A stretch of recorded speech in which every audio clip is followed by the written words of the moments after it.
Hey guys, Jeremiah with Steps Pressure Washing and More. Today we're going to be changing out our trailer jack. This is going to be a 5,000 pound trailer jack. It's for an A-frame tongue, which is what we have. The one we have on our pressure washing trailer is wearing out. So if you have a pressure washing trailer, a landscaping trailer, a camper, any type of A-frame tongue trailer, this is going to be some of the step-by-steps you should try and follow. And I'm going to walk you through the why we do it, how we do it, and what tools you're going to need to get this done. So as far as the why we're doing this, our current bolt in here needs to be greased. And in order to grease it, we have to take it off. And if we're going to take it off, I want to go ahead and replace it. That way we can use this as a spare. We can grease it when we're ready. We don't have to do it right away. Since this trailer is in use daily, we have to make sure that we are optimizing our time, and right now it's going to be just an even swap out. So I'm going to show you a little bit about what it's doing and how I'm really seeing that need to change. Hang on one second, you won't miss it.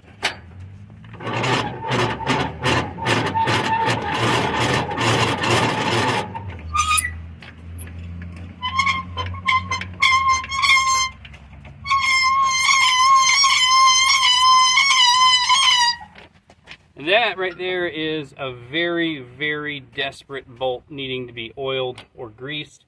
That's what we're going to be swapping out. We're going to swap the whole thing out. That way we're able to get in there in due time, grease that bolt, and put it in the garage as our backup.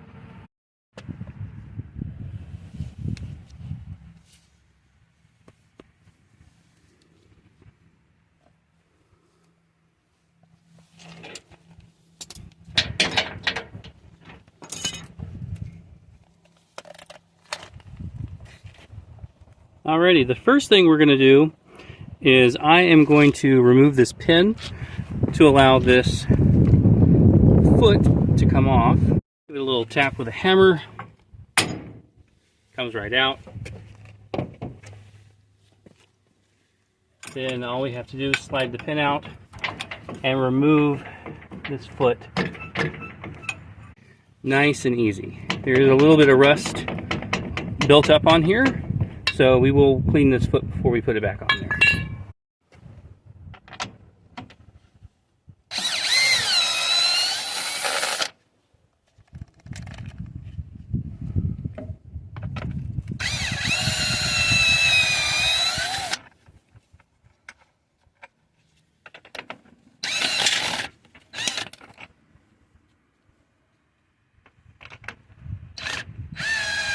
I placed a small bucket underneath the trailer breakaway control box just so we aren't stretching those wires.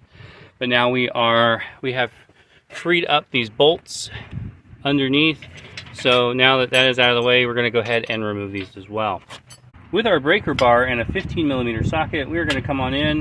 We're going to loosen these bolts up, and then we're going to come back along and we're going to retighten them with the additional torque of that breaker bar. Once the breaker bar's work is done, these should easily be able to be removed.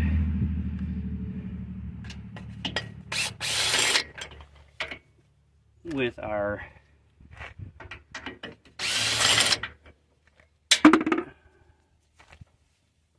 Alright, now that those three bolts are out of the way, this whole system just comes right out and is ready to be lubricated. So now we are done taking apart, now we can start putting back together. So the new pallet jack is going to drop right into the old hole. And I'm going to show you here really quickly. There is one end with a flat edge, and the other two have pointed edges. This indicates that this is the front bolt hole.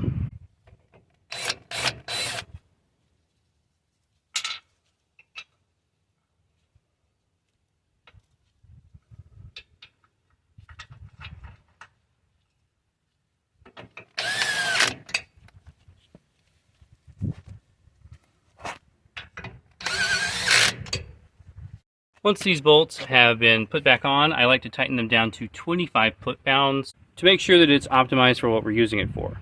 Now that the jack is actually reinstalled, We can now put the trailer breakaway control box back on.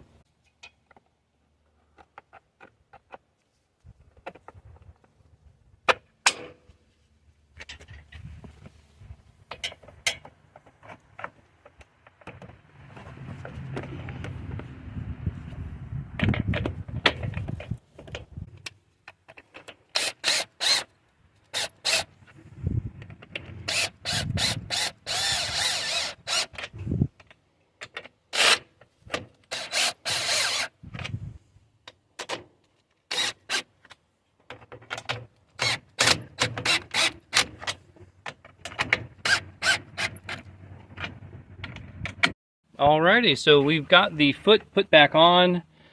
We have the breakaway control box nice and fastened in. Our bolts are tightened down to 25 foot-pounds, and this is ready to try out. So we're going to go ahead and give it a lift.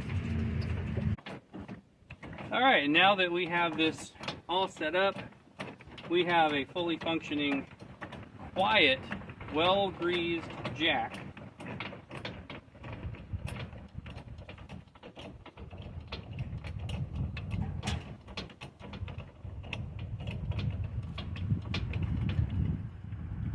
And I'll be honest, it's so easy to use after using that other one for so long.